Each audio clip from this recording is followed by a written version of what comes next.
Assalaamu calaykum waraxmatullaahi wabarakaatuh. Waa anigoo ah Zaki Axmed. Waxaa laga yaabaa maalin cun inaan adduunkan isaga tagay. Ii soo duceey maalintaas.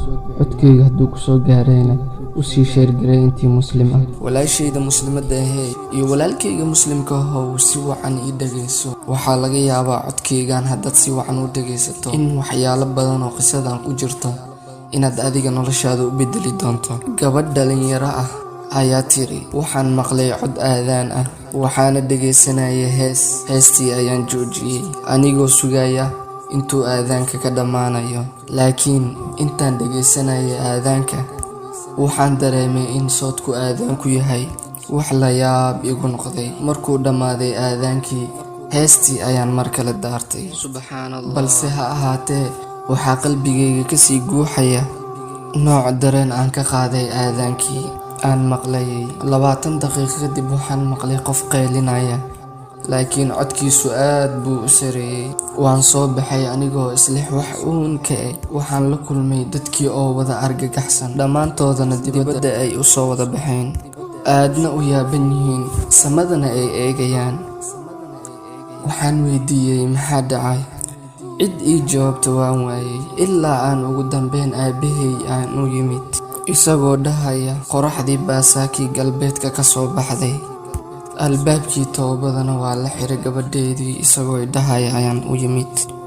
Xubin kasta oo jirkayga ka mid ah waxay joojisay xarakaadkii markaan maqlay hadalka aabbahay uu igu yiri, laakiin cid kale wax u qaban karto ma jirto. Wiil iyo aabbihii, nin iyo xaaskiisa, gabadh iyo hooyadeeda. Waxaan aaday hooyaday oo si xad dhaaf ah ii jecel si aan ula hadlo, laakiin waan ka xumahay lama aysan hadlin hooyaday. Dhulkii qaraxyo waaweyn ayaa ka dhacaya, samadii way dildilaacaysaa. Waxaan arkayaa malaa'ig ka hoobanaysa samada. Intaas waa riyadii gabadha ay ku aragtay hurdada inta ay hurdaysay, laakiin maalin ayay xaqiiq noqon doontaa arrintan. Walaalahayga muslimiintow, maalintaas maxaan u diyaarsanay? Mid ka mid ah dadkii hore ee saalixiinta ahaa ayaa soo maray nin hilib dubanaya. Wuu iska ooyay, kolkaasuu yidhi, maxaad u ooynaysaa? Hilib miyaad u baahneed? Wuxuu yidhi maya, laakiin binu-aadamka ayaan u oonayaa.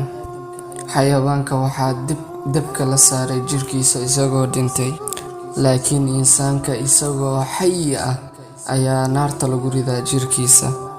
Rabbiyow, jirkeena naar uma dulqaadan kare ee naga xurey naarta. Weliba allow ka xurey naarta qofkii sii faafiya codkan.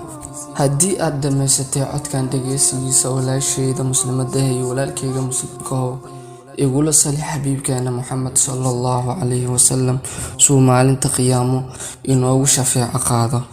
Hadday kugu adag tahayna iska dhaaf.